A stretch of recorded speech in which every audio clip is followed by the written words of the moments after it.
الله الله الله الله الله ما لنا مولى سوى الله كلما ناديت يوما قال يا عبدي أنا الله. أعوذ بالله من الشيطان الرجيم. يا أيها الذين آمنوا إذا نودي للصلاة من يوم الجمعة فاسعوا إلى ذكر الله وذروا البيع ذلكم خير لكم إن كنتم تعلمون. إخوتي الأعزاء، الهوية والمواطنة هو موضوع خطبتنا لهذا اليوم بإذن الله تعالى. يسمعنا إياه شيخنا المبارك الأستاذ هارون، كان الله في عونه. وإلى الدرس الذي هو بعنوان الحضارة الإسلامية. ولا حول ولا قوة إلا بالله العلي العظيم. رب اشرح لي صدري ويسر لي أمري واحلل عقدة من لساني يفقهوا قولي. أيها الآباء الكرام، أيها الإخوة الأفاضل، أيتها الأخوات الكريمات، السلام عليكم ورحمة الله تعالى وبركاته. وبعد، حديثنا اليوم عن مميزات الحضارة الإسلامية، وإحنا قاعدين نتكلم عن الحضارة الإسلامية وعن عطاءات الحضارة الإسلامية لغيرها من الحضارات. Donc aujourd'hui on va parler des caractéristiques de la civilisation musulmane, puisqu'on est en train de parler de la civilisation musulmane et de son apport par rapport aux autres civilisations. حضارة الإسلام تقوم على أسس معينة، وهذا في الحقيقة valable pour toutes les civilisations. Donc chaque civilisation a besoin de fondements, a besoin de principes. Et la civilisation musulmane aussi, elle se base sur elle a un certain nombre de caractéristiques, un certain nombre de fondements. أول أساس، أول ميزة من مميزات الحضارة الإسلامية أنها تقوم على التوحيد الخالص لله عز وجل. C'est une civilisation qui se base sur l'unicité d'Allah Tabaraka wa Ta'ala, sur l'adoration d'Allah Tabaraka wa Ta'ala, sur la soumission à Allah Tabaraka wa Ta'ala. كاين ناس يضلوا يا جماعة أنه لما نتكلموا على التوحيد ونتكلموا على الدين ونتكلموا على العبودية لله عز وجل، هذا راهو يحد من حرية الإنسان. Il y a des gens qui considèrent que parler d'unicité, parler de soumission à Allah Tabaraka wa Ta'ala, d'adoration, d'obéissance à Allah Tabaraka wa Ta'ala, ça limite la liberté des uns et des autres. Absolument pas. يقول لك لا والله الدين هذا عنده قيود وعنده حدود، donc on ne peut pas être libre. Au contraire, l'adoration d'Allah Tabaraka wa Ta'ala, la religion d'Allah Tabaraka wa Ta'ala est la pure liberté. علاش لا pure liberté؟ Parce que رب العالمين هو اللي خلقنا، c'est Allah qui nous a créés. Donc ici, dans quel domaine on peut vraiment exceller? Dans quel domaine il faut vraiment rechercher et dans quel domaine il faut s'abstenir? هيا درك واحد منا يقول لنا écoutez, moi je vais travailler dans le domaine de la recherche dans la vie. Je vais prolonger la vie des uns et des autres. واش نقولوا له en tant que musulman؟ نقولوا له ودي ما تقلقش روحك، يا ودي ما حاجه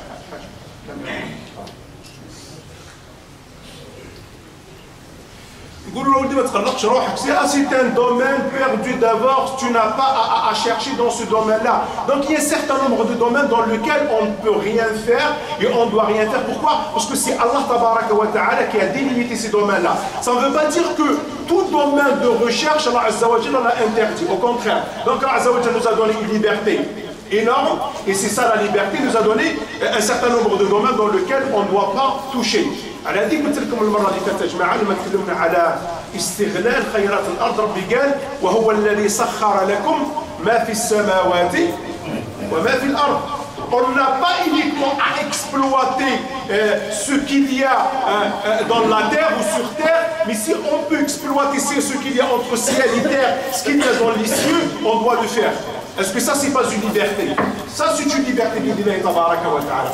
إذن حضارة الإسلام الحضارة الإسلامية تقوم أساسا على توحيد الله عز وجل، على العبودية لله تبارك وتعالى، وهذا الذي يجعل الإنسان يبدع.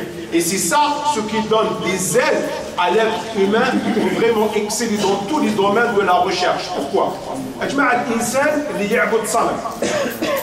Quelqu'un qui adore une statue, حجر, une pierre. Ça veut dire quoi? Ça veut dire qu'il est au-dessous de cette pierre. راهو قل من هذه الحجرة. الإنسان اللي قل من الحجرة هذا واش تسمى منه؟ وش يبدع هذا الإنسان؟ وش يقدم لنا هذا الإنسان؟ إنسان يعبد شجرة، إنسان يعبد ما أدري أنا واش. هذا الإنسان هذا qu'est-ce qu'il va t'apporter? Quelqu'un qui adore le feu par exemple, qu'est-ce qu'il peut apporter? Il considère que cette pierre, il considère que cet arbre, il considère que cette idole-là est supérieure à lui. Donc qu'est-ce qu'il va faire? Il ne va rien faire. Non seulement il ne va rien faire, mais il ne peut rien faire. أما الإنسان الذي يعبد الله عز وجل ويوحد الله تبارك وتعالى، وفي التوحيد كاين ثلاث حوايج. Vous savez tous que l'unicité c'est trois choses. توحيد الربوبية، توحيد الألوهية، وتوحيد الأسماء والصفات. توحيد الربوبية, c'est de dire que le créateur de l'univers, celui qui gère l'univers, c'est Allah tabaraka wa ta'ala. توحيد الألوهية, qui est la signerie, qui veut dire que mon adoration, elle doit y aller à Allah tabaraka wa ta'ala. Et ensuite, le plus important dans notre discours, c'est quoi? C'est al-asma wa sifat. Ce sont les attributs et les noms excellents d'Allah tabaraka wa ta'ala. C'est fait pourquoi les noms excellents d'Allah tabaraka wa ta'ala, l'asma al-husna. C'est vrai que الناس يقول لك كاين 99 اسم وكذا، المهم ما نمشيش ندخلوا في الديتاي هذا وكذا الى غير ذلك. المهم الاسماء الحسنى هذه علاش؟ Est-ce qu'il suffit que, comme dit le hadith du prophète sallallahu alayhi wa sallam, de la prendre par cœur et ça s'arrête là. من احصاها, يقول النبي عليه الصلاه والسلام, دخل الجنه. من احصاها, celui qui connaît les 99 noms excellents de Allah tabaraka wa ta'ala, ça ne veut pas dire les apprendre par cœur. يحفظهم عن ظهر قلب, هو الله الخالق البارئ المصور العزيز الحكيم كذا, يحفظها et ça s'arrête là. Non, absolument pas. الإنسان يحفظها ويحب يطبق ما هو موجود فيها. Il faut qu'il pratique un certain nombre de choses qui se trouvent dans ces noms excellents et dans ces attributs d'Allah tabaraka wa ta'ala. Je vous donne juste un exemple. Allah azza wa jalla alim, qui vient du mot savoir, al-ilm. Mais est-ce que Allah azza wa jalla nous a demandé d'acquérir le savoir? Donc on doit imiter Allah tabaraka wa ta'ala dans ses attributs. C'est vrai qu'il y a des attributs où il ne faut pas en toucher, mais il y a d'autres où il faut vraiment imiter Allah tabaraka wa ta'ala dans ça. Allah azza wa jalla ghafour, Allah azza wa jalla est pardonneur. Est-ce que je ne suis pas appelé à être pardonneur? Mais je dois être pardonneur. Allah azza wa jalla hakim, qui vient de la sagesse. Est-ce que je ne suis pas appelé à être sage et à apprendre la sagesse? Je dois imiter Allah tabaraka wa ta'ala là-dessus. Imagine l'asma al-husna ta Rabb al-alamin, هذه وانا نطبق فيها وانا نلتزم بها, bien sûr dans la limite de la possibilité humaine. Je ne peux pas être hakim comme Allah azza wa jalla, je ne peux pas être alim comme Allah tabaraka wa ta'ala, je ne peux pas être rahim comme Allah tabaraka wa ta'ala, mais ne serait-ce que je dois imiter Allah azza wa jalla dans ces domaines-là. Quand je vais imiter Allah azza wa jalla dans ce domaine-là, qu'est-ce que je vais faire? Mais je vais exceller.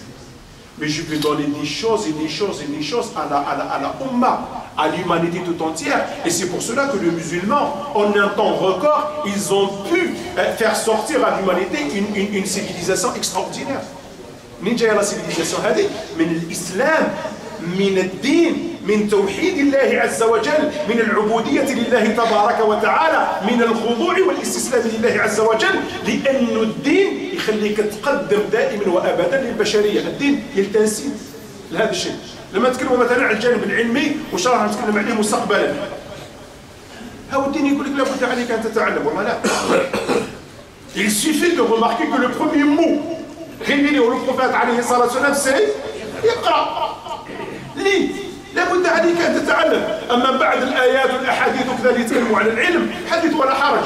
كاين presque 300 versets يا جماعة dans القرآن الكريم qui parlent du savoir. 17 fois Allah tabaraka wa ta'ala qui parle de أولي الألباب, les gens doués d'intelligence. أولي الألباب يعني الناس اللي عندهم un QI extraordinaire, ceux qui sont savants, ceux qui connaissent la science, ceux qui excellent dans la science. Ulul Albab 17 مرة في القرآن الكريم, 17 fois dans le Coran الكريم. Mais c'est pas par hasard. Mais c'est pas par hasard que Allah tabaraka wa ta'ala fait cela. باش يعرف الإنسان إذن أن أول أساس تقوم عليه حضارة الإسلام إنما هو توحيد الله تبارك وتعالى. وتوحيد الله عز وجل n'est pas un frein, n'est pas un frein, mais franchement c'est un moteur, c'est une force entraînante qui entraîne les uns et les autres dans la recherche et à présenter quelque chose de bien pour l'humanité إن شاء الله عز وجل. كان حاجة مهمة ثانية كذلك يا إخوان في الحضارة الإسلامية أنها تقوم على القيم وعلى الأخلاق. C'est quelque chose qui se base sur la morale. C'est quelque chose qui se base sur l'éthique, sur le bon comportement, à l'image bien sûr de l'islam. الدين نتاعنا يا جماعة لما جاء النبي صلى الله عليه وسلم قال إنما بعثت لأتمم مكارم الأخلاق. J'ai été envoyé pour parachever le bon comportement. Donc l'islam, il se base sur la morale, l'islam, il se base sur l'éthique, et donc la civilisation musulmane, elle se base aussi sur ça. Donc قضية الأخلاق مراعاة الآداب مسألة مهمة في دين الله تبارك وتعالى. الحضارات يا جماعة اللي ما تحترمش الأخلاق، الحضارات التي لا تراعي القيم، هذه حضارات مآلها إلى الانهيار. Non, une civilisation qui ne se base pas sur ça, elle est appelée à disparaître. Elle est appelée à s'auto-détruire. Elle s'auto-détruire, elle n'a pas besoin d'autres pour la détruire. Elle est appelée à s'auto-détruire. لما تكون عندك حضارة وتقول باللي العباد نتاعي ils sont supérieurs aux autres. C'est quoi cette morale? C'est quoi cette civilisation? C'est vrai, à un moment donné, elle peut avancer, mais elle atteindra un niveau où elle est appelée à disparaître. Pourquoi? Parce qu'elle ne se base pas sur la morale. C'est quoi ta khermani? Parce que toi tu es blanc, aux yeux bleus, et moi je suis noir, et moi je suis arabe, et moi je suis quoi? Non, non, on est des êtres humains. On est des êtres humains. Au contraire, cette différence de langue, cette différence de couleur, ces différences-là, c'est un signe d'Allah tabaraka wa ta'ala. اختلاف الألسنة، اختلاف الألوان، اختلاف الثقافات، هذه في الحقيقة هذه آيات من آيات الله عز وجل في خلق الإنسان وفي خلق البشر. Donc الحضارة يا جماعة لابد أن تقوم على قيم، لابد أن تقوم على مبادئ. الحضارة التي لا تقوم على القيم، لا تقوم على المبادئ، هذه حضارة مدعوة إلى الانهيار وإلى الزوال. وعندنا أمثلة في ذلك، عندنا أمثلة في ذلك. C'est quoi une civilisation qui considère que les gens qui gouvernent sont des idoles, hein, sont des divinités, et que toute la population doit travailler pour eux.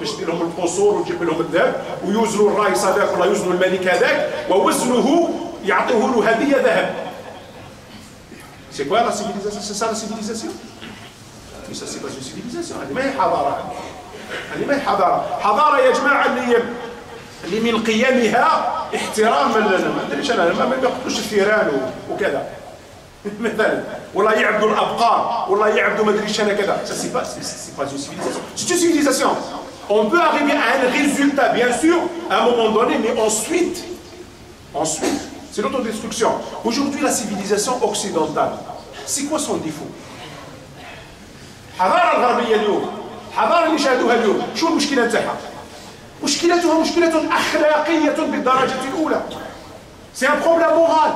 C'est la moralité qui est en cause aujourd'hui. ما شاء الله التقدم اللي قاعدين يديروا لنا فيه، انترنت والقمر وكذا وما عرفوا شو إلى غير ذلك، mais parce que ça manque de moralité, ça manque de bon comportement, ça manque de valeur. Regardez, elle va être appelée à s'autodétruire cette civilisation. الرجل يتزوج مع الرجل. Un homme qui se marie avec un homme. Hein? Un enfant qui se fait élever par deux hommes ou par deux femmes. Je vous en passe. Je vous passe la crise de moralité dont souffre la civilisation occidentale aujourd'hui. Donc cette civilisation-là, elle est, masha'Allah, dans des domaines, sur le domaine de la médecine, de la recherche au clair, mais sur le plan de la moralité, elle peine. Et elle pêche. Et c'est ça le point noir dans cette civilisation. Donc, ya jama'a al-hadara, allati la taqumu ala al-qiyam, ولا تقوم على المبادئ ولا تقوم على الأخلاق. هذه حضارات تقدر تكزيستي بوندون ان سيغتان تان، ولكنها ما يبقى عندها عوامل البقاء والاستمرارية. Parce que l'essentiel dans n'importe quelle action, c'est la continuité, c'est la dureté dans le temps. Si je vais faire quelque chose pour 5 semaines, ou faire quelque chose pour 5 ans, ou pour 50 ans, pour ensuite il est appelé à disparaître, non.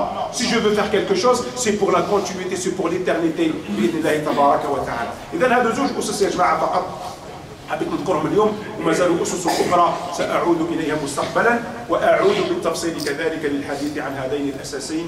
أسأل الله عز وجل أن يجعلني من يستمعون القول فيتبعون أحسنه. سبحان ربك رب العزة عما يصفون وسلام على المرسلين، آخر دعوانا أن الحمد لله رب العالمين. بارك الله فيكم أجمعين، وللحديث بقية، والسلام عليكم ورحمة الله تعالى وبركاته. الله أكبر الله أكبر لا إله إلا الله. اللهم رب هذه الدعوة التامة والصلاة القائمة آت محمدا الوسيلة والفضيلة وابعثه مقاما محمودا الذي وعدته.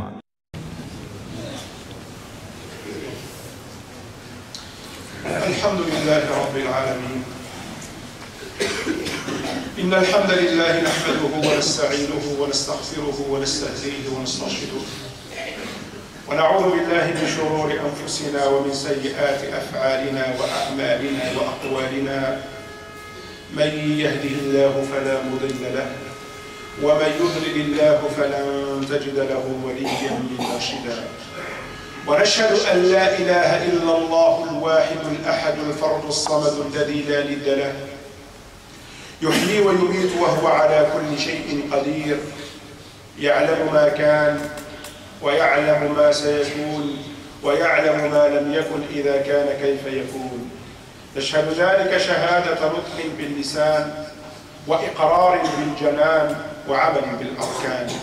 ونشهد أن سيدنا وحبيبنا وعظيمنا وقائدنا وقدوتنا ورائدنا وزعيمنا وأستاذنا ومعلمنا محمدا صلى الله عليه وسلم نبي الله ورسوله، أدى الأمانة وبلغ الرسالة ونصح الأمة وكشف الغمة، وجاهد في الله حق جهاده حتى أتاه اليقين من الله، فتركنا على المحجة البيضاء على الطريقة الواضحة الغراء، ليلها كنهارها لا يزيغ عنها إلا هالك. صل اللهم عليه وعلى آله وصحبه وعلى من اقتفى أثره ودعا بدعوته وسلك سبيله إلى يوم الدين. اللهم آت نفوسنا تقواها، زكها أنت خير من زكاها، أنت وليها ومولاها. وبعد معاشر المؤمنين الكرام، الهوية والمواطنة في زمن التغيرات هو حديثنا لهذا اليوم. La thématique d'aujourd'hui, c'est la citoyenneté et l'identité, surtout dans ce monde qui change, surtout dans cette mutation qu'on est en train de connaître, surtout dans cette mondialisation. ما معنى المواطنة وما معنى الهوية؟ المواطنة أيها الإخوة هي انتماء جغرافي. المواطنة هي انتساب إلى أرض، نقول هذا مواطن جزائري وهذا مواطن فرنسي وهذا مواطن مغربي وكذا إلى غير ذلك. أما الهوية فهي انتماء وانتساب ثقافي، انتماء إلى ثقافة معينة، إلى قيم معينة، إلى حضارة معينة، إلى فلسفة معينة، إلى مبادئ وإلى قيم معينة هي التي تنظم الحياة بعد ذلك. Donc c'est quoi la citoyenneté et c'est quoi l'identité? La citoyenneté est une appartenance géographique. C'est une appartenance à une terre, à un pays. Je dis citoyen français, citoyen algérien, marocain, tunisien et ainsi de suite. Donc c'est une appartenance géographique. Par contre, l'identité, c'est une appartenance culturelle. Tu appartiens à une culture, à une religion, à une civilisation, à une philosophie, à un certain nombre de principes et de valeurs qui régissent la vie. C'est ça l'identité bi'idhnillahi tabaraka wa ta'ala. وكثير من الناس أيها الإخوة من يظن أن هناك تضارب وتضاد بين المواطنة وبين الهوية. ما يمكنش تكون عندنا هوية ومواطنة ولازم هذا يحارب في هذا وهناك ما يمكنش يكون هناك تكامل بينهما وهذا خطأ. Donc il est archi faux de penser qu'il y a une contradiction entre l'identité et la citoyenneté, qu'il y a un antagonisme, qu'il y a une opposition, qu'il y a une guerre entre l'identité et la citoyenneté. Non, pour vivre pleinement sa citoyenneté, il faut oublier son identité. Tu dois oublier الهوية نتاعك باش تكون مواطن وباش تكون مواطن صالح ومواطن في مستوى معين وكذا إلى غير ذلك. هذا كلام خاطئ. لماذا؟ Tout simplement parce qu'il y a énormément d'endroits et dans le monde entier on le voit, il y a des citoyens mais il y a des identités différentes. Je ne parle pas de France. Allez en Belgique, vous savez quoi? Ils sont tous citoyens belges. Ils ont des identités différentes. Il y a les Wallons, il y a les Flamands. Allez de partout dans le monde, vous allez trouver ça, même dans le monde arabo-musulman. Allez au Liban, allez en Syrie, allez en Égypte, allez en Algérie, allez en Tunisie, au Maroc, vous allez trouver quoi? Qui sont tous des citoyens tunisiens, marocains, algériens, français, belges, européens, tout le monde, mais il y a des identités. Donc il n'y a pas une contradiction entre l'identité et la citoyenneté. Au contraire, il y a une complémentarité. D'ailleurs, حل المشاكل والنظر إلى المشكلات يكون بأي أساس؟ يكون على أي أساس؟ بأي منظار؟ بمنظار المواطنة أو بمنظار الهوية. Quand on a un problème, on le voit à travers quel prisme? Quand on veut solutionner un problème, on le solutionne à travers quel prisme? Celui de la citoyenneté ou celui de l'identité? C'est pas à travers celui de la citoyenneté, mais c'est à travers celui de l'identité. En France, il y a une crise. Tout le monde est d'accord sur cette crise-là. Mais est-ce qu'on est tous d'accord sur la solution? Non. Il y a des centaines et des centaines et des centaines de solutions. Et des skis de solutions pour sortir de cette crise-là. Donc on est tous des citoyens, on est tous des Français. Mais pourquoi on n'arrive pas à se mettre autour du même table et donner une solution? Parce que quand on veut solutionner un problème, on ne le voit pas à travers le prisme de la citoyenneté. On le voit à travers le prisme de l'identité. فبمنظار الهوية ننظر إلى المشاكل ونريد أن نحل المشاكل. شو اللي صار في سوريا؟ سي لا ميم شوز. السوريين كلهم مواطنين بصح ما يقدروش يلقاو حل لهذه المشكله. علاش؟ لانه كل واحد عنده ثقافه وكل واحد عنده نظره وهكذا الى غير ذلك. On est en pleine période électorale, en pleine campagne électorale présidentielle et on a 10 candidats. Ces 10 candidats, est-ce qu'ils n'aiment pas la France? Ces 10 candidats, est-ce qu'ils ne vont pas servir les intérêts de la France? Bien sûr. On n'a pas de doute par rapport à cela. Mais pourquoi il y a 10 programmes? Mais pourquoi il y a 10 visions différentes pour la France? C'est parce que ce n'est pas la citoyenneté qui est en jeu, mais c'est parce qu'on regarde des problèmes à travers le prisme de l'identité. Chacun a une culture, chacun a une idéologie, chacun a des valeurs, et c'est à travers ces valeurs-là qu'on veut apporter les solutions. إذن يا جماعة ما لازمش الناس يقولوا لنا باش تكونوا مواطنين من الدرجة الأولى لابد أن تطرحوا هويتكم. Pour être de vrais citoyens, il faut oublier votre identité.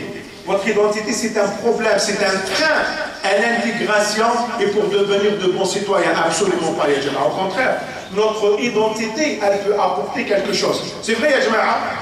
حاجة مهمة جدا أنه باش يكون هناك استقرار مليح أنه تكون كاينة هوية هي الغالب أو هي الأغلبية في مجتمع تكون استقرار. Pour qu'il y ait une stabilité, vaut mieux qu'il y ait une identité qui est majoritaire par rapport aux autres. Comme ça, on aura un certain nombre de stabilité. On aura une stabilité. Ce qu'on voit, c'est que dans des endroits où il y a des les identités et qui sont égales au nombre, il y a un problème. Donc il y a toujours la guerre, surtout quand il n'y a pas de démocratie. Vaut mieux avoir cela que avoir des identités qui se valent tous au même degré de représentation parce qu'il n'y aura pas de stabilité. Alhamdulillah Rabbil Alamin, on est dans un pays où on a notre identité, mais on n'est pas majoritaire. Il y a une identité qui est majoritaire par rapport à notre identité. Donc il n'y a aucun problème quant à la citoyenneté. في زمن المتغيرات, il y a des choses qui changent, il y a des mutations. Et est-ce que dans ces mutations, est-ce que dans ces changements-là, on peut ou on doit laisser de côté, on doit oublier notre identité, ou bien au contraire, on doit la préserver et on doit la sauvegarder? Je sais qu'on n'aura pas beaucoup de temps pour en parler de cela, mais je reviendrai prochainement pour en parler comment on doit préserver et sauvegarder notre identité. نحن نتكلم على الهوية وعلى مكونات الهوية. Parce que quand on parle d'identité, ça paraît quelque chose de flou. Oui, appartenir à une philosophie, appartenir à une culture, à une civilisation. Mais c'est quoi les éléments qui constituent une identité? ما هي العوامل التي تكون الهوية نتاع الإنسان؟ في الحقيقة أيها الإخوة هناك 3 عوامل أساسية. 3 عوامل أساسية تكون هوية الإنسان. وما فيها من عوامل أخرى إنما تتصل من قريب أو بعيد بهذه العوامل الثلاث. Il faut savoir qu'il y a 3 éléments fondateurs de l'identité des uns et des autres. Qu'on peut parler d'autres éléments, mais ils se rattachent tous à ces 3 éléments بإذن الله عز وجل. العامل الأول هو الدين، والعامل الثاني هو اللغة، والعامل الثالث هو التاريخ. الدين هو نبض القلب، اللغة هي نطق اللسان، والتاريخ هو نطق أو ذاكرة العقل. الدين هو نبض القلب وما يمكن للقلب أن تتوقف نبضاته. القلب إذا توقف يا جماعة ما يخبطش وما يتحركش وما يخدمش، هذا الموت المؤكد للإنسان. ألا وإن في الجسد مضغة إذا صلحت صلح الجسد كله وإذا فسدت فسد الجسد كله، ألا وهو القلب. كذلك في الدين بتاعنا القلب اللي ما فيهش الدين، اللي ما فيهش الإيمان، هذا قلب ميت. إنها لا تعمل أبصار ولكن تعمل القلوب التي في الصدور. اللغة هي نطق اللسان، وما يمكن للإنسان أن يعجم أبدا، وما يمكن للإنسان أن يخرس أبدا، وما يمكن للإنسان أن يسكت عن النطق أبدا، بل لا بد له أن يتكلم. والتاريخ هو ذاكرة العقل، والذاكرة أيها الإخوة ما يمكن للإنسان أن يمحوها مطلقا إلا إذا أصابه مرض، إلا إذا أصابته جائحة، فهذا الإنسان يمكن أن ينسى الذاكرة نتاعو وينسى التاريخ نتاعو وينسى الأمور نتاعو. Donc 3 éléments fondateurs de l'identité. 1, c'est la religion. 2, c'est la langue. Et 3, c'est l'histoire. La religion, c'est la chose la plus importante. C'est le battement du cœur. C'est la vie du cœur. Et le cœur ne peut cesser de battre. On ne peut arrêter les battements du cœur. Et le jour où le cœur s'arrête de battre, c'est la mort. C'est la mort matérielle et aussi c'est la mort dans notre cheminement vers Allah Tabaraka wa Ta'ala. Parce que ce qui nous éclaire la voie vers Allah Azza wa Jalla, c'est quoi? C'est pas cette lumière-là, c'est pas la lumière matérielle, mais c'est la lumière qui jaillit du cœur et c'est celle de la foi. C'est pour cela qu'Allah Azza wa Jalla nous dit إنها لا تعمل الأبصار ولكن تعمل القلوب التي في الصدور. L'aveuglement, c'est pas celui des yeux, mais c'est celui des cœurs où il n'y a pas de lumière d'Allah Tabaraka wa Ta'ala. Les cœurs qui ne renferment pas cette lumière de la foi qui jaillit et qui nous éclaire et qui nous illumine la voie vers Allah Tabaraka wa Ta'ala. Donc, la religion, c'est la vie des cœurs. C'est le battement des cœurs. Et la langue, c'est l'expression de la bouche. Et on ne peut pas demander aux gens de se taire. Et on ne peut pas dire aux gens, il ne faut pas en parler. L'homme a besoin d'en parler et de s'exprimer. Et la langue, elle est là pour s'exprimer. Et ensuite, l'histoire. L'histoire, c'est la mémoire du cerveau. Et on ne peut effacer cette mémoire-là. Et on ne peut ignorer cette mémoire-là, sauf si on est des Alzheimer. Sauf si on est atteint d'une certaine maladie. Là, on peut oublier l'histoire et on peut oublier sa mémoire. Mais tant qu'on est vivant, qu'on est en bonne santé, alhamdulillah, il faut savoir que la mémoire, que l'histoire est la mémoire du cerveau. Bi'idhnillahi tabaraka wa ta'ala. إذا العنصر الأول تاع الهوية يا إخوان هو الدين. أي واحد يحوس يكون عنده هوية لازم يكون عنده دين. حتى ولو يقولوا لنا اليوم اللي العصر هذا عصر اللادين. On parle beaucoup des arts religieux, les gens qui sont contre la religion, les gens qui disent non, il n'y a pas de religion, au contraire.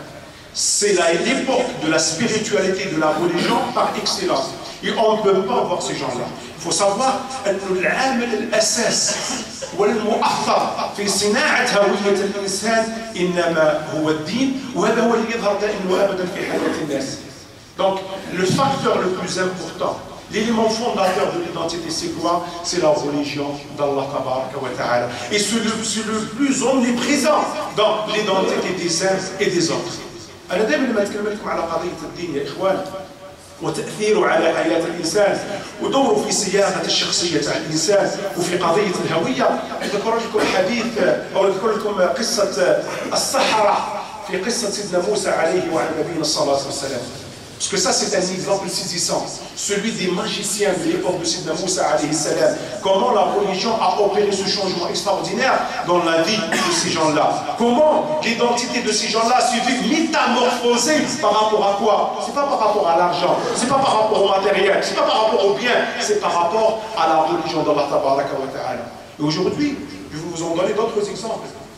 Et l'autre exemple le plus saisissant, c'est celui de la communauté de Nabi alayhi salatu wassalam. الأمة العربية، العرب على عهد رسول الله عليه الصلاة والسلام، ماذا كان العرب قبل مجيء النبي صلى الله عليه وسلم؟ قبائل متناثرة متناحرة على هامش التاريخ. العرب كان لا وزن لهم بين الأرض، وكان هيئة الأمم ذاك الوقت، وكان الترتيب هذا تاع العالم الأول والثاني والثالث، العرب ما عندكش وين تحطهم. Tu vois les classez-vous, les Arabes, avant la venue du prophète alayhi salatu wassalam, n'avaient pas de classement. Ils étaient hors jeu, ils étaient sur la touche de l'histoire. Ils n'avaient rien du tout. D'ailleurs, ils habitaient où? Ils habitaient la péninsule arabe. Ils étaient colonisés par les Perses et les Romains. Les terres les plus fertiles, les belles terres étaient entre les mains des colonisateurs. Alors que ce qui reste, le Sahara, le désert de la mer et ensuite, ça c'était pour qui? Ça c'était pour les Arabes. وجاءهم الإسلام وجاءهم دين الله تبارك وتعالى فما زال يرتقي بهم ويرتقي بهم ويرتقي بهم حتى جعل منهم خير أمة أخرجت للناس ليس بشهادة البشر ليس بشهادة العدو أو القريب وإنما بشهادة رب الأرباب. الله عز وجل يقول كنتم خير أمة أخرجت للناس تأمرون بالمعروف وتنهون عن المنكر وتؤمنون بالله. Au contact de la religion, la métamorphose, elle s'est opérée dans la communauté arabe. À la venue du prophète alayhi salatu wa salam, ils n'ont cessé de se perfectionner jusqu'à atteindre un degré extraordinaire. Et c'est Allah Azza wa Jalla qui fait des éloges de cette communauté-là quand il dit Kuntum khayra ummatin ukhrijat lin-nas. La meilleure des communautés qu'on a fait surgir sur terre, c'était quoi? C'était la communauté du prophète Muhammad alayhi salatu wa salam. Allah Azza wa Jalla yaqulu anhum wa kadhalika ja'alnakum ummatan wasata litakunu shuhada'a 'ala an-nas wa yakuna ar-rasulu 'alaykum shahida. Comment ils ont eu ce rôle-là extraordinaire? Comment ils ont eu cette mission extraordinaire qui sert de témoin pour les autres communautés et pour les autres rôles? Pourquoi? C'est par rapport à la religion d'Allah tabaraka wa ta'ala. Au contact du prophète alayhi salam, au contact de la religion, leur identité, elle s'est métamorphosée. Elle a changé et donc ils ont changé de statut. Et c'est la religion qui fait qu'à un moment donné, tu as une certaine identité. Bi'idhnillahi azza wa jalla. نقدر نحكيو يا جماعة على الأنصار وعلى المهاجرين، نقدر نحكيو حتى على الأشخاص. Parlons des hommes qui sont autour du prophète alayhi salatu wassalam. Je ne vais pas parler de Omar ibn Khattab, je ne vais pas en parler des Sahaba, des autres Sahaba, mais je vais en parler de Abu Dharr al-Ghifari. Abu Dharr al-Ghifari هو خامس 5 أو 7 أسلموا مع رسول الله عليه الصلاة والسلام. Abu Dhar, c'est soit la 5e personne, soit la 7e personne qui a adhéré à la religion d'Allah Tabaraka wa Ta'ala. Après son adhésion à l'islam, il est parti. Parce que lui, il n'est pas de la Mecque, il n'est pas Mikoua. Sa tribu s'appelle Rifar. Et à côté de Rifar, il y avait une autre tribu qui s'appelle Aslam. Il est parti là-bas pour prêcher la bonne parole, pour leur transmettre la religion d'Allah Tabaraka wa Ta'ala. 7e année de l'Hégire, il revient voir le Nabi alayhi salatu wa salam avec ces deux tribus. Les deux tribus, c'était des bandits. C'était des bandits. Mais grâce à Abu Dhar al-Ghifari, après Allah subhanahu wa ta'ala, et surtout à la religion d'Allah Tabaraka wa Ta'ala, ces deux tribus se sont transformées.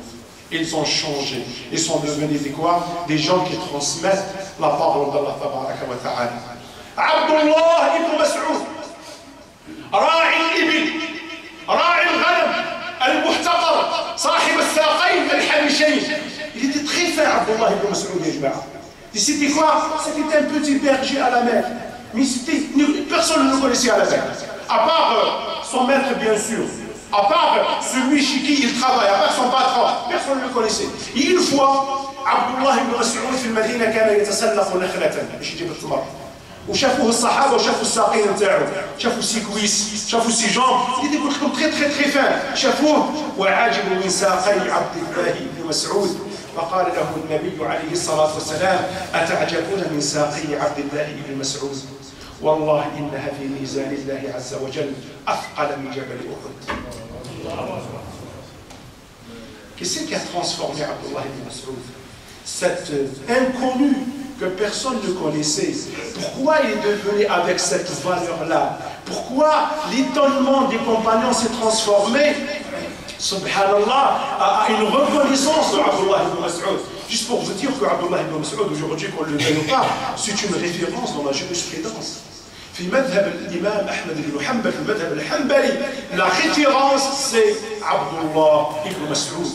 Donc la religion c'est quelque chose de très important dans l'identité des uns et des autres. C'est pour cela qu'il faut qu'on préserve notre religion, qu'on sauvegarde notre religion. Et d'ailleurs قلت لكم في أمور الهوية حاجة اللي تبان c'est quoi؟ أول حاجة تبان هي الدين. انت لو تروح للجزائر ولا تونس ولا المغرب باش تروح الفاكونس ما نهضرلكش على مكه وكذا سبحان الله tous sont unanimes sur le fait que on voit beaucoup de mosquées. Non seulement on voit les mosquées, mais on entend l'adhan. Et tu n'entends pas les gens dire صباح الخير ou je sais pas quoi ou bonjour. Non, salam alaykoum wa alaykoum salam, barakallahu fik, jazakumullahu khayran. Et tout ça c'est à connotation religieuse. Tu ne te poses même pas la question sur le manger. Est-ce que c'est halal, c'est pas halal? Est-ce que c'est égorgé, c'est pas égorgé, ainsi de suite. Même la tenue vestimentaire, que ce soit des hommes et surtout des femmes, tu vois énormément de hijab. Tu vois énormément de hijab. Donc la religion c'est aussi le signe ostentatoire de l'identité des uns et des autres. Bi'idhnillahi tabaraka wa ta'ala. النقطة الثانية يا إخوان على عجل هي اللغة. ما هي في نفس الدرجة نتاع الدين لكنها مهمة. Deuxième élément fondateur de l'identité, c'est quoi? C'est la langue. Elle n'est pas au même grade, au même degré, aux mêmes valeurs que la religion, mais elle n'est pas moindre. لماذا؟ لأن قنطرة الدين الجسر الذي يوصلنا إلى الدين وإلى فهم دين الله عز وجل هي اللغة. دين الله عز وجل القرآن الكريم أنزله الله تبارك وتعالى بلسان عربي مبين. فإذا حبيت تفهم الدين وحبيت أفهم الدين وحبينا نفهم الدين فلازمنا هذا اللغة يا جماعة. لازمنا هذه الوسيلة، لازمنا هذا الجسر. لا تقدر تفهم الدين وأنت لا تعرف اللغة العربية، وأنت ما درست اللغة العربية وأنت ما قرأت اللغة العربية. حتى إذا حبيت أنك تبلغ دين الله عز وجل بالفرنسية بالإنجليزية، قبل ما تبلغ دين الله عز وجل بالفرنسية وبالإنجليزية وباللغات الأخرى، لابد عليك أن تتعلم دين الله. ودين الله عز وجل يتعلم من خلال اللغة العربية ثم نترجمه ثم بعد ذلك نبلغه. فلا بد إذن أن نتعلم اللغة العربية. Donc c'est pas au même degré que la religion, mais c'est très important. Pourquoi? Parce que le pont, le moyen qui nous mène vers la religion de Allah Tabaraka wa Ta'ala, c'est la langue, et c'est la langue arabe. La religion de Allah Azza wa Jalla, le verbe divin, il a été révélé, pas en français ni en anglais, mais dans une certaine langue, et cette langue c'est la langue arabe. Si je veux maîtriser la religion, si je veux comprendre la religion, si je veux comprendre les textes, que ce soit du Coran, que ce soit de la Sunna du prophète, je suis dans l'obligation de maîtriser la langue arabe, de connaître la langue arabe. Et même, dans l'optique de la transmission de la religion par d'autres langues, que ce soit en français ou en anglais, est-ce que je ne suis pas obligé de passer par la maîtrise de la langue arabe? Et bien sûr. Parce que je ne suis pas en train de transmettre je ne sais pas quoi, je suis en train de transmettre la religion de la Tabaraka wa Ta'ala. Donc ça sous-entend une maîtrise de la religion qui sous-entend une maîtrise de la langue arabe, ensuite la traduction, ensuite la transmission de la Tabaraka wa Ta'ala.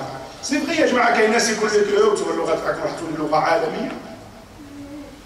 votre langue elle va devenir une langue internationale. Et pourquoi pas? Votre langue elle deviendra une langue scientifique. علاش ما توليش اللغه تاعنا لغه علميه يا جماعه؟ علاش ما نقدروش نديروا العلوم باللغه العربيه؟ لازم نديروا باللغه العربيه. C'est pas notre discussion. Parce qu'encore une fois, on est en France, moi je parle de notre identité et de notre citoyenneté en France. Faisons au moins de la langue arabe un outil de compréhension de la religion. Non? باش ما يجيكش انسان ابله احمق un immature, un irresponsable qui a lu la traduction d'un hadith en français et qui va te donner un avis juridique. يا ودي انت وين قريت الحديث هذا؟ حديث روح اقراه بالعربيه، فسره بالعربيه ثم ترجمه. Non. Donc au moins faisons de la langue arabe un outil de compréhension de la religion, de la pratique de la religion de la Tabaraka wa Ta'ala, avant qu'on parle du fait de faire de la langue arabe une langue internationale et une langue scientifique où les sciences, il faut qu'ils se fassent dans la langue arabe. علاش يا جماعه غير نديرها؟ انا نعطيكم مثال بسيط. كاينه واحد الدوله اسمها لا فنلندا. شكون اللي ما يعرفش لا فنلندا؟ C'est un petit pays perdu dans le pôle Nord, qui est composé de 5 millions d'habitants. 5 ملايين. اللي ما يعرفش يا جماعه لا فنلندا voilà portable sans. إذا نوكيا لا فنلندا. Non, la marque Nokia, ça vient de la Finlande. يعني باش تعرفوا الناس ونوصل 5 ملايين. 5 ملايين, il y a 5 millions de Finlandais, il y a 6 millions de musulmans en France. Les musulmans de France sont encore plus nombreux que les Finlandais. Sauf que les études en Finlande, de la maternelle à l'université, ils se font en quelle langue? Dans leur langue. Ils ne parlent que leur langue, ils apprennent les autres langues, il n'y a pas de problème. On est dans l'obligation d'apprendre les autres langues. Mais eux, dans les écoles, ils apprennent quoi? Ils apprennent leur langue. Pourtant, il y a plus de 5 millions de personnes sur Terre, sur les 6 milliards, ou plus de 6 milliards qui parlent cette langue-là. Ils sont fiers de leur langue. Ils ne sont pas comme nous. Non, laissez tomber la langue arabe, on va apprendre la langue française, et ensuite on ne va rien apprendre. Les civilisations qu'on voit aujourd'hui, la civilisation japonaise, la civilisation chinoise, la civilisation coréenne, elle suffit dans quelle langue? En anglais? En français? En portugais? En espagnol? En arabien, je ne sais pas quoi? En arabe? Non. C'est la langue japonaise. C'est la langue coréenne et c'est la langue chinoise. Alors, est-ce qu'on ne peut pas, nous, aujourd'hui, dire qu'on peut aussi sauvegarder notre religion, ne serait-ce que comme outil d'apprentissage de la religion d'Allah Tabaraka wa Ta'ala? Et ça aussi, il y a un effort à faire بالله عز وجل. وأنا حاب نرجع لمسألة مهمة جدا في قضية اللغة العربية. C'est vrai qu'il y a des efforts qui sont faits ici et là pour apprendre la langue arabe, pour préserver la langue arabe, pour sauvegarder la langue arabe, pour que nos enfants aient accès à la langue arabe. Mais ce n'est pas suffisant. Je ne vais pas dire que c'est un échec total. Non, loin de là. Alhamdulillah, Rabbil Alamin, mazalou nas hakimi fil lugha. Aujourd'hui, on est à 120 inscrits à l'école de la langue arabe et l'éducation musulmane au marché au plus. Et vous allez trouver autant à Biala, vous allez trouver autant à la Kaplette et dans toutes les mosquées. Mais est-ce que c'est suffisant pour apprendre la langue arabe? Non, Yajma. Pourquoi? Tout simplement parce qu'on apprend à nos enfants la langue arabe le mercredi, le samedi et le dimanche et les vacances. Où les enfants sont censés faire autre chose et d'autres activités. Il y a des collégiens qui sortent à midi pour qu'ils soient ici à 1h, et derrière ils vont faire du sport, et derrière ils vont faire des devoirs, et ainsi de suite. Si tu rajoutes à cela le peu de moyens qu'on a dans les mosquées, si tu rajoutes à cela le manque de sérieux d'un certain nombre de parents, si tu rajoutes à cela un certain nombre de problèmes, نقول والله الحمد لله رب العالمين. نقول الحمد لله رب العالمين. Mais c'est pas suffisant. أنا نقول لكم يا جماعة. إذا حبينا نعلموا لنا اللغة et c'est obligatoire, ne serait-ce encore une fois que pour apprendre الدين تاعنا. إذا حبينا نعلموا لولادنا الإسلام, si on veut apprendre à nos enfants la langue arabe et la religion, qui est une obligation, qui est un devoir, ونحن محاسبون على ذلك من معسكر, c'est pas à travers les mosquées. La seule solution c'est les écoles. C'est les écoles. École privée, pas école coranique. Une école privée. Il dit à 8h. Il a 2 heures de maths. Il a 1 heure de maths. Il a 1 heure de SVT. Il a 1 heure de physique, de chimie. Et derrière, il a ne serait-ce qu'1 heure de langue arabe, d'éducation musulmane, de Coran. Et si il veut s'améliorer le samedi, dimanche et les vacances, marhaba. Les mosquées doivent faire cela. Ils doivent être complémentaires avec les écoles. Mais si on reste comme ça, on va تعلمنا والو ضفرت فينا. حنا ما تعلمنا والو ضفرت فينا. وزيدوا نضفروها في ولادنا. Et on ne va rien apprendre à nos enfants et on sera responsable de cela. Et je suis en train de vous dire que l'identité, elle se fait, 1, à travers la religion, 2, à travers la langue. Et ça coûte quoi d'avoir une école à Marseille? Et ça coûte quoi d'avoir des écoles? Je ne dis pas une école. À Marseille. Rien du tout. On est des champions des vacances à Marseille. On est les champions de la consommation. On est les champions في الحج. On est les champions في العمرة. Ici, on pensait vraiment aux priorités. Ici, on pensait vraiment à la religion. Wallahi, avec le minimum d'efforts, le minimum de sacrifice, on peut le faire. C'est quoi 200 familles qui se privent de vacances une fois tous les 2 ans pour ne pas partir en Algérie, en Tunisie ou كذا? C'est quoi ça? راح تكوني على الجيري تاعك ولا راكنان ولا رويال Maroc ولا كذا ما تكوني والو. 200 familles c'est quoi? C'est 60 familles algériennes, 60 familles marocaines et 60 familles tunisiennes. Et avec cela, sur 2 ans, on peut avoir une école. اللي نقرب فيها اللغة العربية ونقرب فيها الدين ونحافظ فيها على الهوية تاعنا. Vous voulez pas qu'on sauvegarde notre identité? Vous voulez pas qu'on préserve notre identité? Vous voulez qu'on perde notre religion, notre repère, notre relation avec Allah subhanahu wa ta'ala? Si vous le voulez, معليش. بصح الله عز وجل يحاسبنا عليها ويحاسبنا عليها حساب شديد خاصة أنه عندنا الإمكانيات. On a les moyens de le faire et on ne le fait pas. C'est pour cela que la responsabilité elle est encore plus importante. أقول هذا الذي تسمعون وأستغفر الله لي ولكم فاستغفروه إنه غفور رحيم ولا حول ولا قوة إلا بالله العلي العظيم.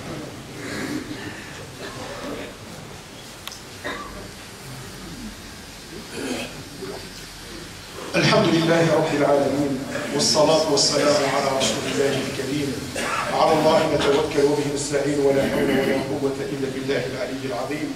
وبعد معاشر المؤمنين الكرام، العنصر الثالث المكون للهوية هو التاريخ. Troisième élément fondateur de l'identité, c'est l'histoire. Bien sûr, الناس اللي ما تعرفش دينها، الناس اللي ما تعرفش لغتها، ما نقدروش نطالبوهم انهم يعرفوا التاريخ.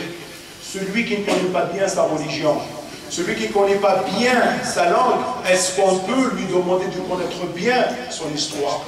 Il y a un problème aujourd'hui par rapport à l'histoire de l'islam et des musulmans. Les musulmans aujourd'hui ne connaissent pas leur histoire. Pourquoi? Parce que déjà on ne connaît pas l'essentiel qui est la religion et la langue arabe. Et ça, il y a un travail à faire بإذن عز وجل. يا جماعة، راكم تلاحظوا بلي كل الناس يعتزوا بتاريخهم ويحكيوا على تاريخهم ويدرسوا تاريخهم ويدرسوا تاريخهم ويديروا ملتقيات على التاريخ نتاعهم. وحنايا التاريخ نتاعنا العظيم، التاريخ نتاعنا الجليل، التاريخ نتاعنا المنور ما نعرفوش.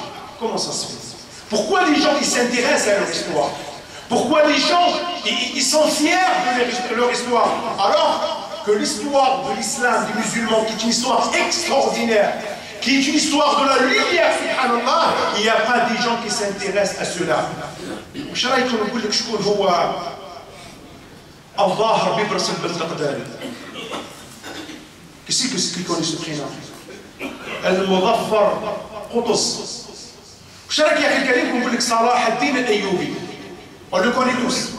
Mais est-ce qu'on connaît tous Mahmoud Zinki?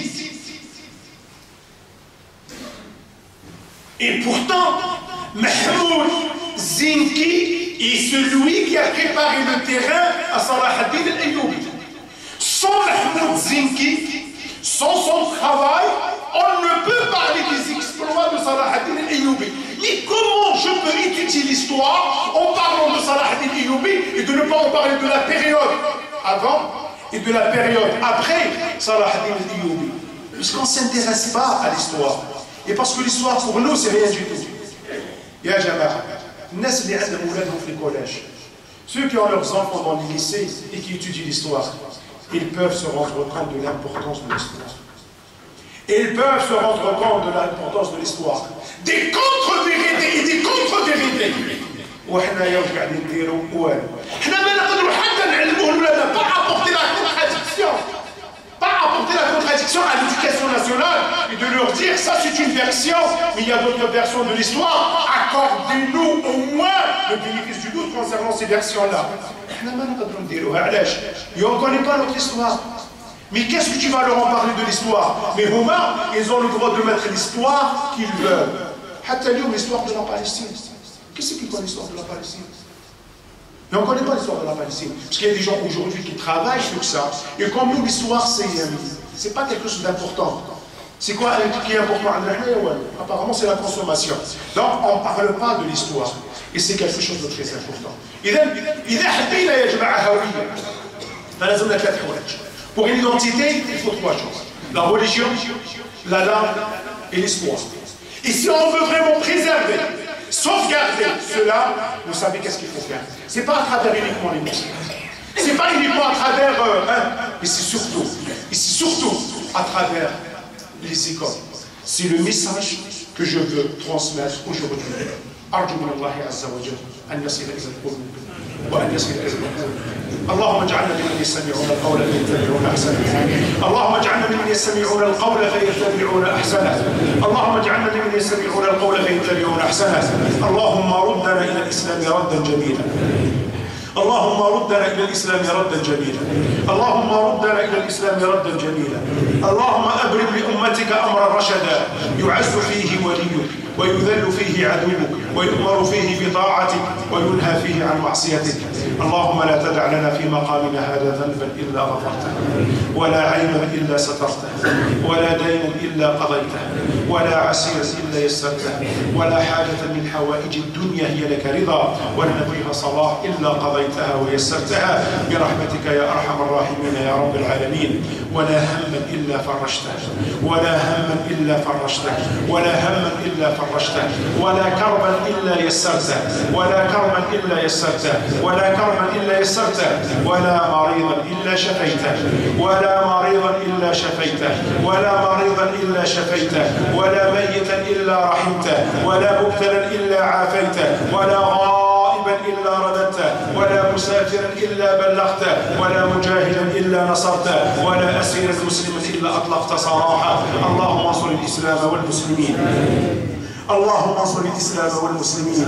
اللهم انصر الإسلام والمسلمين واخذل من خذل الدين. اللهم اغفر لنا ولوالدينا ولمن كان له فضل علينا ولجميع المسلمين والمسلمات والمؤمنين والمؤمنات الأحياء منهم والأموات ولكل من طلب منا الدعاء ولكل من طلبنا منه الدعاء. وصل اللهم وسلم وبارك على سيدنا محمد وعلى آله وأصحابه أجمعين. سبحان ربك رب العزة عما يصفون وسلام على المرسلين. آخر دعوانا أن الحمد لله رب العالمين. بارك الله فيكم أجمعين وأقم الصلاة. تقبل الله صلاة الجميع وغفر الله لنا ولكم مع تحيات إخوانكم بمسجد الإصلاح بمرسيليا، والسلام عليكم ورحمة الله تعالى وبركاته.